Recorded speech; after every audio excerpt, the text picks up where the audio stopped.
Hello and welcome to this Draw with Chris live lesson for Monday, September 26, 2016. This episode is brought to you by The Laws of Color, Volume 2. So The Laws of Color, Volume 2 is the sequel to the number one smash hit, number one color course, Laws of Color, Volume 1. And Volume 2 pretty much picks up where Part 1 leaves off. In this course, you get to learn how to use multiple colors. In Volume 1, you get to learn and control how to use one color at a time. Now you get to learn two. So it's a natural progression, it's a natural evolution, and it's especially great if you're just beginning painting, you're beginning to mess with color, you're starting to get into digital work or traditional oil painting, but you don't know how to use color, you're intimidated by it, you don't know where to start. Well, this is the course for you. And like I said, it comes in two different versions. The Photoshop digital painting and traditional oil painting, and there's also a bundle where you get both versions and has some cool bonus features including additional lessons. So to learn more, visit www.lawsofcolor.com. Okay, in this episode we're going to do a two-color limited palette little digital painting here in Photoshop. And we're going to start with two colors. We're going to finish with two colors. And I'm going to show you how you can just take two basic, pretty much primary colors and make a full palette. Show you how to choose good colors, make a full palette, and then, begin the rendering process. Now in part one, we're going to go through a couple things, a little lecture before we get to the demo. And then the second part, we'll finish the demo with the rendering and the polish and all the cool stuff, but you'll have to subscribe to the newsletter to see that. So that's only going to be for subscribers only, and all you have to do is go to www.drawwithchris.com, and there you can sign up for the email list, and then you'll get the link to watch the second half of this video. So let's begin with the lecture. So we're going to talk about strategy first and then choosing good colors, and then we'll get into the demo. Okay, so the first part of my strategy is value. Now I got this idea from a pretty cool reference I found over on Instagram. Let me pull it out here. Let me get a copy here. This is just a cosplayer. I think her name is Ninja D. Lee. So shout out Ninja D. Lee. And I switched up the pose a little bit, but I like the light in her face. It has a nice single source light that I like. And when I begin any color painting, I instantly start to think about the value composition first. That's just my first reaction.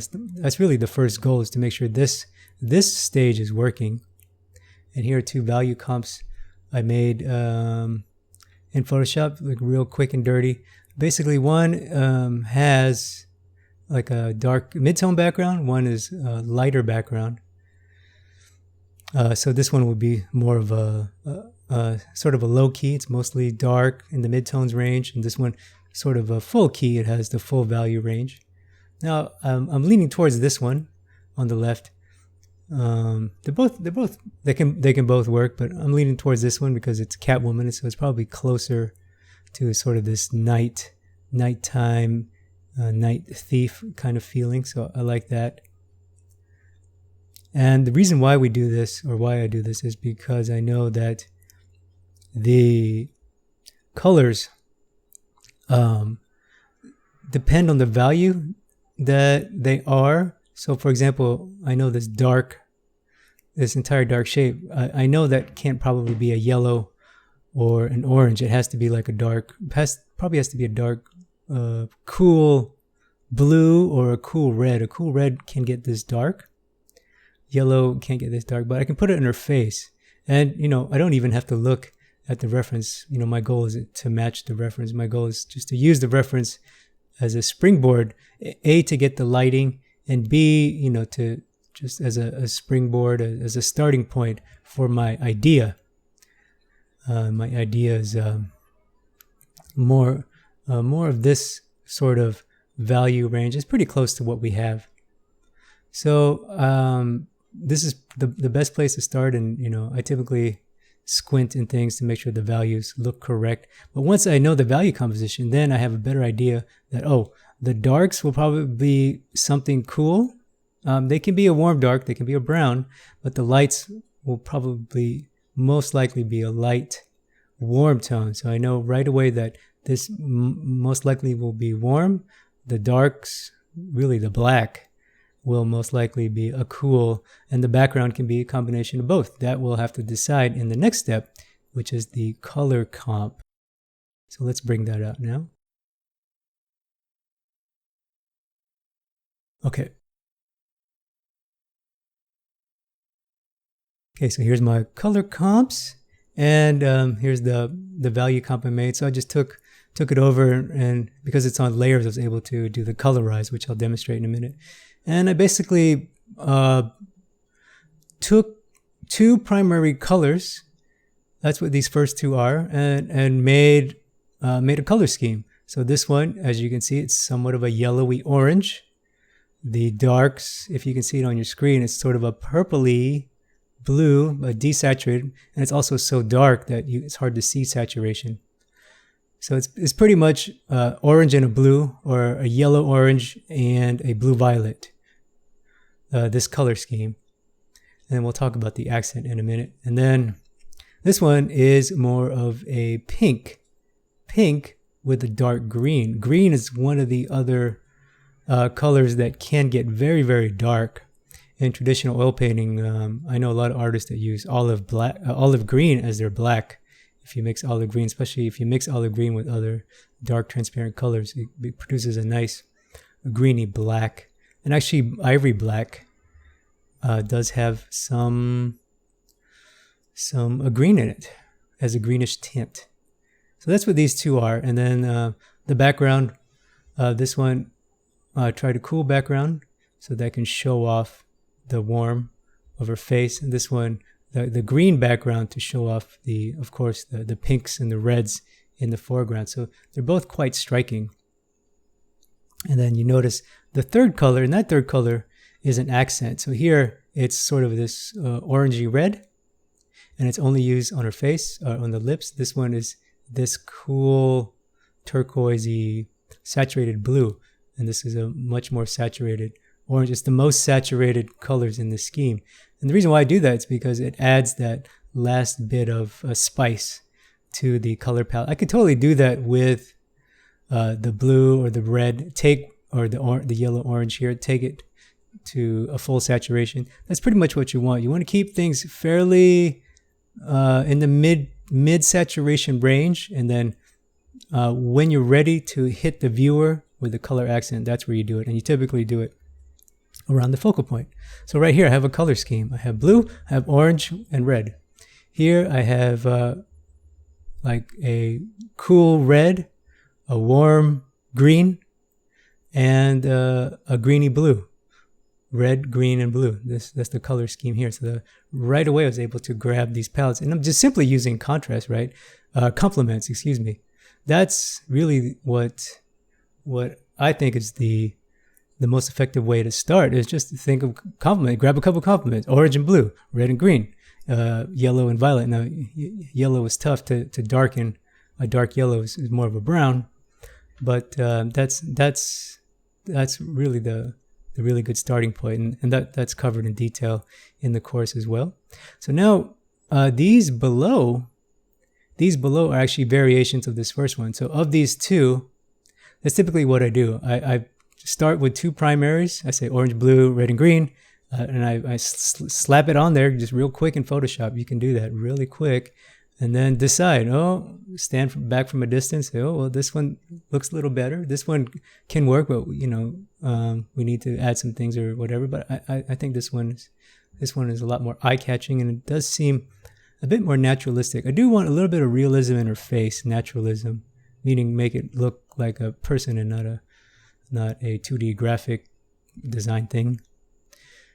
So that was my thinking for choosing this one. And then these two are variations. So I wanted to see, well, the same color palette, how does it look with a warm background instead of a cool background? And okay. It's a little bit flat, so I don't think I would go with that. And this one is, how would it look with a cool but more saturated background? Notice this background is barely gray, desaturated. This one's much, much warmer. Then I put a little rim light here just for fun to see what it would look like. It looks okay. It's a little, it's okay. I can use it up here, but it looks like I'm leaning towards this one right here, or a combination of both. And I like the fact that this one has the accent across her face instead of on the lips. I really like that. So I'll probably do that. And even a touch on the eyes. That's pretty cool too. A little bit of turquoise from the eyes. So you see the evolution of these little color comps, and then, boom, I pretty much have a palette. Really, that's why I do these. And these take like 5 seconds. So I always recommend anyone new to color to stop and think of doing these. And one of the best people to look at to doing these is Nathan Fowkes. He does, he became famous for his little watercolor thumbnail sketches. They're quite gorgeous, and they're very useful. I mean, you learn how an expert can make color decisions. So this is a way that I found that I think works well. This is what I teach in my courses. Working with the basics. Really, that's what this is. It's just common sense, fundamental thinking, and then tons of practice. I mean, of course, I wouldn't be able to make these decisions so fast unless I had made hundreds and hundreds of mistakes, right, with real paint. And for you entertainment students, please, if you're serious about becoming good with color and you're not already, you have to start traditional painting. You can't learn a damn thing on the computer because it's just too easy. You have sliders. Okay, so here's my color comp. I'm going to make it smaller. Just put it in the corner there. And make my ref a little smaller maybe. It's a little too big. Okay, cool. Now what I've done here is I've already made the value shapes. So I'll break down the steps real quick. The reason why I did this off camera is because this step is just tedious and you don't want to watch it. It's just boring and tedious. It's just grunt work. So got my sketch, you can't have a character painting without a good design. I mean, luckily I had some reference, but I still had to draw the damn thing. So drawing is still king. And in entertainment, drawing and design is still king. And don't take my word for it. Go ask some of the best guys like Feng Zhu, James Pak, the Brainstorm crew, Kevin Chen. Go ask them. They'll tell you for all you entertainment people out there. And what I did was I used a lasso to block it in. Just lasso and then erased out. Oh, this one could use a little bit of erasing actually. Erased out to get a real tight, real clean shape. Really clean shape because I want to be able to do this to make clipping masks. That's how I do my renderings, with clipping masks. And then finally the shadow flat, which is basically all the darks. So I have all the darks here.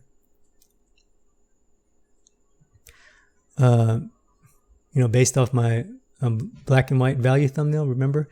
And then I have the midtones as a face, and probably the lights will be this light spot above her, right? The highlight on her nose, and maybe a little bit in the corner. So those will be my two brights. So I have dark, middle, and light. So I should probably tone this canvas right away. It might be helpful. Let's do that now. I'm going to tone this canvas. Oh, there you go.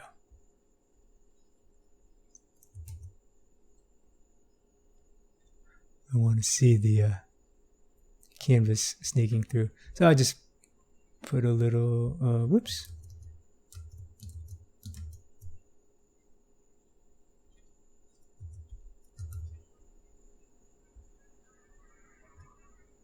Okay, just wanted to give the background some tone before I start. All right, so those are the pieces. Now let's get to work. Let's colorize this thing. So the first thing I do is go to the flats and bring up HueSet. This is my good friend, my favorite thing in the world.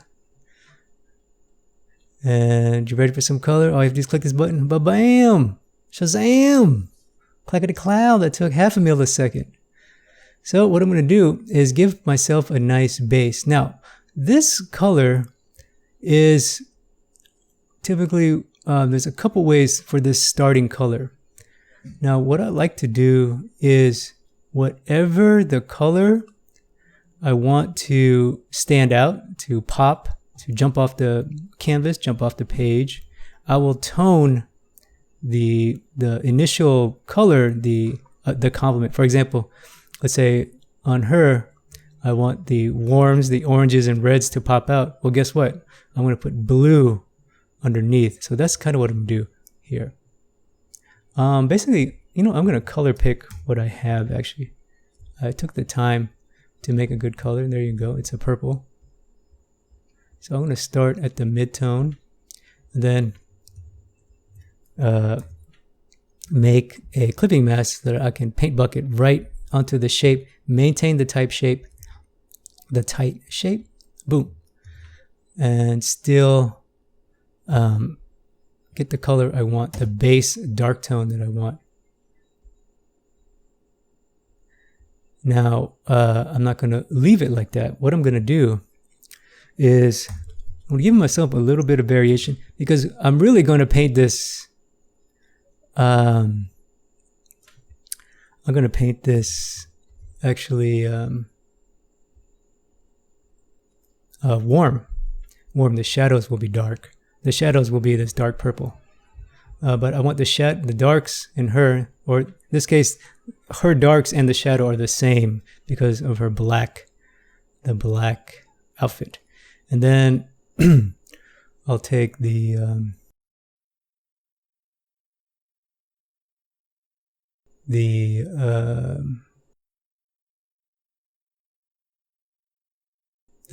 warm tone and brush it on top. So I'm going to make a clipping mask, and what I want to do is just sort of give myself just the same purple. I just color picked the same purple, and I used the the color picking technique that's covered in volume 1. Well, it's not color picking, it's the it's really color control.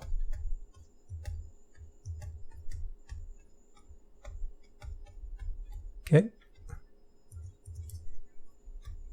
just give myself this weird kind of base. I'm going to drop the opacity a little bit so it's still nice and dark. So now instead of a flat purple, I have a nice purple with variation, right? Always variation. Every shape is variation. So now I'm going to paint the warm, and this actually is going to be my light. Okay, so now I'm going to brush on my lights, and I actually have the color already in my little color palette. But even if I did it, I would work the exact same way. And you see how some of the purple shows through because I'm using a custom brush. That to me is really, really cool, and that's how you get a lot of color. Is just kind of give yourself room for these accidents. Use custom brushes with what's that called? Scatter, scatter. So brush setting. But there's hundreds of ways to do this. You can do filters and all kinds of stuff. That's one thing that's great about Photoshop. It's also annoying. Is that, man, there's like 5 bazillion ways to do every step. I mean, I could have did this with a photo texture, See, it doesn't stay tight unless you clip it. So I'm basically just sort of like smashing this, smudging along some warm colors. Now I'm going to use a gradient. So I need my gradient bar. There you go. Put a little bit of warmth at the top. And then a little bit of the cool at the bottom to create that feeling of light And because of a clip mask, I can use layers. And look at that really cool, exciting base of colors. Now, I have no idea how this will work. It might look like total crap. But that's cool because I know this way I'll get some accidents, color accidents. So I got my flat. I added some first pass of warm, used custom brush to get the gaps. Now I'm trying to bring it back towards the realism and actually closer to the right value. That's what I did here. And this one still needs some work. Okay. Yeah, now let's do the shadow. Okay, so the shadow, again, there's two ways to colorize the shadow. I could put a layer clip mask, or I could bring up HueSat. Let's try both. Colorize, boom. See, I know this won't work, right? Even if I did my color comp, I know this won't work because the light is warm. So my darks should be pushed towards the violet. And actually, I like the color I have at the bottom. So I'm just going to color pick it at the bottom. You know, I took the time to make this comp. That's part of my strategy. Okay, so I got my shadow at the right color. Now I'm going to give it some variation. So it's flat. So we know flat is unacceptable. Flat is unacceptable in Chris Legaspi land. No flat colors allowed. Constant variation. This is too wild, actually. Let's bring this back in.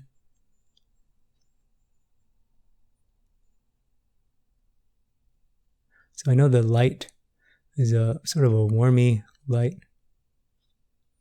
So that means anything at the top will be shifted towards yellow and orange, right? As we get closer to the light. And then the bottom will stay this dark. Let me bring the bottom back to like this neutral green. Just for fun. I may get some accidents. I may not. Yeah, look at that. That looks so cool. That looks so cool. I like that. So that's a nice block-in so far. Now, there's a couple ways I can go with this. I can either start to transition to light. I can establish more color. So I'll probably do that. Let me do that. Let me establish, because I need to see pretty much all the colors I'm going to use. And then what I'll do is I will do the rendering, which will be in the next video.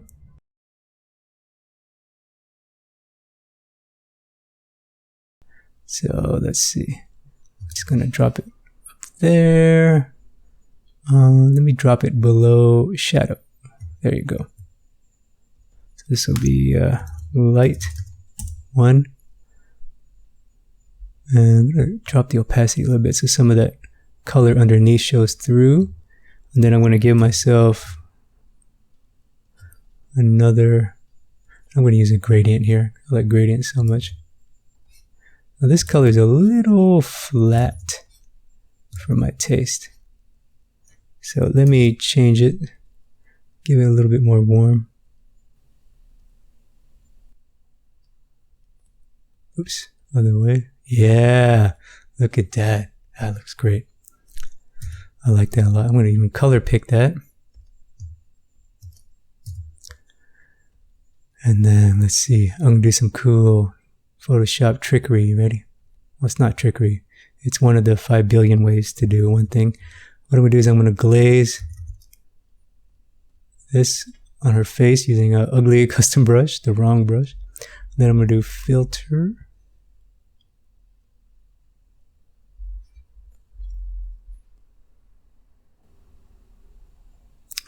Let's try motion blur. Should I go up? Nope. Go across. Let's go across. I like that.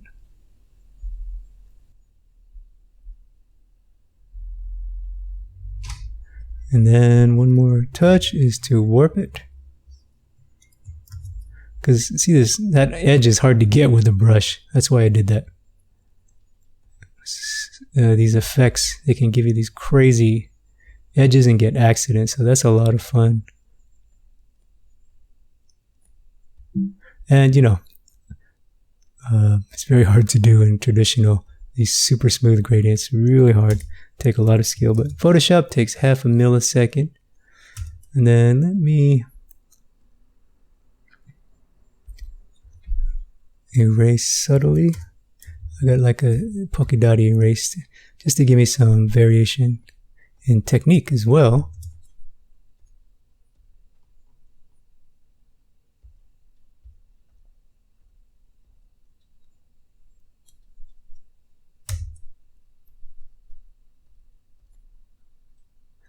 I need a super soft airbrush.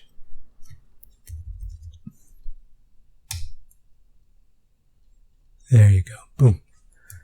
And then a splash of that red. I want to start that red now. But I have it picked, so nah. Took the time to do it. Start that red now. There you go. Boom.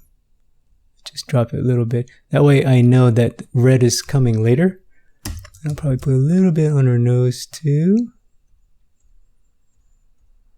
She's no lips. Less on the lips, more on the nose, because I think I like that. Remember that other thumbnail with the central band? Okay, so that's pretty much all the colors in her face. I have my palette here. I pretty much have a warmy yellow with this kind of, well, it's violet up here, but it's going to be covered up. But the true color is down here. So what I do is I grab a brush, has some transfer on it, a little bit of texture, drop the opacity, 80% is pretty good. So then I just color pick, so I know this is my light. This is my dark, my light, my shadow. So I'll show you how to find the true color. Typically, when I do this, I just go by instinct, what feels good. I know that if your light is warm, the dark or the shadow should be a complement, right? It should be something cool. If your light's orange, it's probably a good idea to start with blue for the shadow or the dark, right? That's fundamentals right there. So that's the starting point. But then I bring it into Photoshop and then use the hue sets like you saw to fine tune, add, couple custom brushes to get accidents and so on and so forth. And now I sort of have this sort of semi-colorful kind of a blobby look. And what I'm going to do is I picked in the light zone. So I know this is halftone, this is light. So I'm going to start here. Actually, here is like the purest light. It's kind of what I had here. Oops, my palette. Yeah, that's right. And then down here is the purest version of the base tone. So what I'm going to do is first find the true tube color. It's basically whatever it is, it's the saturated version. So right now the skin is at this pretty desaturated orange. So what I'm going to do is I'm going to crank it up. Crank up the saturation and move the other sliders as well. As I go brighter, there you go. So it's sort of like this reddish, and I'm going to drop it. It's about a 50% value, so I'm going to drop it in the middle. Typically what I do is as values get brighter, I go up. As they get darker, I go down. And then around the same values, I go left to right. That's just an organization. So I pretty much have an orange for my light. That's my base color, and a really nice violet-y blue. So I'm going to bring up the brightness for the blue. Saturation a little bit, and then bring it towards orange or green, a little bit. So that's my blue. So I have an orange and blue palette. Now, let's bring up the color comp real quick. Now, I did this work in my comp. I did it sort of freehand, but this can be done before you do the comp. I mean, it's pretty much the same thing. You're either going to do it here or do it in the big piece. I say do it in the comp and come up with variations. And you pretty much saw how it started. It started with black and white. I used the colorize feature to bring up a color. The light is one temperature. The shadow or the dark is the other temperature. That's all you need to do. And, typically start with two complementary colors, orange, blue, red, green, yellow, violet. And you're pretty much guaranteed to get a good color scheme as long as you do the other thing, which we'll cover later, is saturation. And you see that here, right? This is orange and blue. Look at the little thumbnail. Orange and blue. There's no saturation, so it works. If I were to drop this orange and blue in here, both they would look terrible. It would look gaudy and garish, like walking into a candy store, right? Everything's saturated. So the other part of making this work is saturation, controlling the saturation. And for me, that means knowing what to leave gray. One of these colors must be gray, the other must be saturated. Just like one must be warm, the other must be cool. One must be gray or grayer, the other one must be saturated or more saturated. So there. Okay, so the last color shape I need to fill in is the background, and then we can call it a night here. We can call it into this video. So what I'm gonna do is I'm gonna start with the color that I have because I know I want a cool gray background. Whoa, that's too saturated. Actually, it kind of works, huh? It kind of works. Let me play with it. Actually, what I'm gonna do is instead of affecting, see if I just have the layer selected and I bring up hue set, I will affect the color. So what I'll do, I'll affect the layer. It'll be permanent. So I'll bring up an adjustment layer. So what I'm gonna do is I'm gonna I color pick the blue that it's really this blue from the tube. I brought it to the mid-tone version. I basically brought it to like a saturated mid-tone. That's pretty much when you buy colors at the tube, they're in the mid-tone because they're at pure saturation, most of them. And then the saturation occurs in the mid-tone. So that's a good place to find your two base starting tube colors, your base colors. So what I'm going to do is I'm going to see first the value. Should it be lighter or darker? Actually, I like it dark. Or brighter. Oh, I like it light too. Oh, well, I have to do a combination of both. Okay, so now should it be lighter or desaturated? Oh, I like that. Or more saturated. Oh, I like that too. I can't make up my mind. What do I do? What do I do? So what I'll do is, I have an idea. This may not work, but it's worth a try. Let me shrink my screen here because I need to see the thing as a whole. And let me go ahead and I wanted this to be a square composition. Actually, it looks like it's not going to work. Screw it. What the heck? Okay. What I'm going to do is... Okay, so I decided I can go ahead and merge. So I decided this is a nice color to start with. Now I'm going to... bring up a clipping mask. I'm going to color pick this guy because it's like a fairly desaturated. No, it's actually really saturated. Oh yeah, I'm going to take a desaturated version of it, the base color, the dark version of the base color, and then I'm going to bring it towards. Let's bring it towards a red, just a little bit, and then I'm going to use. Oh, it's the wrong shape. I want it to be circular. And what I'm doing is just a nice first pass on the background color. If I wanted texture, I can use a custom brush, but I'm just starting with the gradient tool here. That looks pretty good. And then on the other side, I'm going to color pick this green or this blue-green. Yeah, it's perfect. And then what I'm going to do is I'm going to see this kind of trick here. Oh yeah, I like that. And then I'm gonna bring up hue set. Let's click colorize so I can get more saturation. Oh yes, that's what I wanted. I wanted like sort of a saturated-y green glow at the bottom. Don't ask me why. See how it looks. Okay.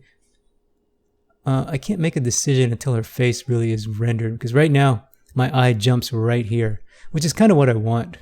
Part of my strategy, you know. I'm going to turn the saturation down, turn the brightness down. So I kind of wanted it to go from dark and desaturated to brighter and more saturated. It's kind of the inverse of what's happening here as it gets. Okay, so that's pretty much my starting color. I can expand this palette as I go lighter and darker. As I render, I'm going to need a darker version of this red to bring it to the halftones. I'm going to need a much lighter version of this to bring back into the lights. Then I'm going to need a light and a highlight, which I already have, but and the accent, of course, which I already have. Thank God. So and that can come in the end. So I don't need that in my main palette. But these are my two colors, orange and blue. These are the two versions I'll be using: a darker, little bit less saturated version, and here is a desaturated, slightly brighter version of this orange. So those are my two colors, and I'm gonna do this entire painting only these two colors, plus a little accent as an accent. That's why it's an accent. And then we'll get to the rendering and the polish, which should go quickly because she's mostly dark, right? And we have pretty good reference. That helps a lot. So that's the end of this clip. If you want to watch part 2, make sure to sign up for the free newsletter. We'll get that going to you. You'll be able to get the link. It'll be on the subscriber archive page. And don't forget, if you like this video and you want to learn more about color, definitely check out The Laws of Color Volume 2. And Volume 2 covers in detail everything you saw here and more. You'll learn about choosing colors, mixing colors in both Photoshop and in in traditional oil painting. And you can also get a bundle with both versions, which comes with some really cool bonus features like additional lessons and a really in-depth observation guide handout. And all the information is at www.lawsofcolor.com, and there you can learn more about the course and the various versions, watch the trailer, and there's also on this channel as well. And if you make sure to come back for part 2, you got to sign up for the newsletter, and that's at www.drawwithchris.com. So thank you for watching. I'll see you in the next video. So until then, take care.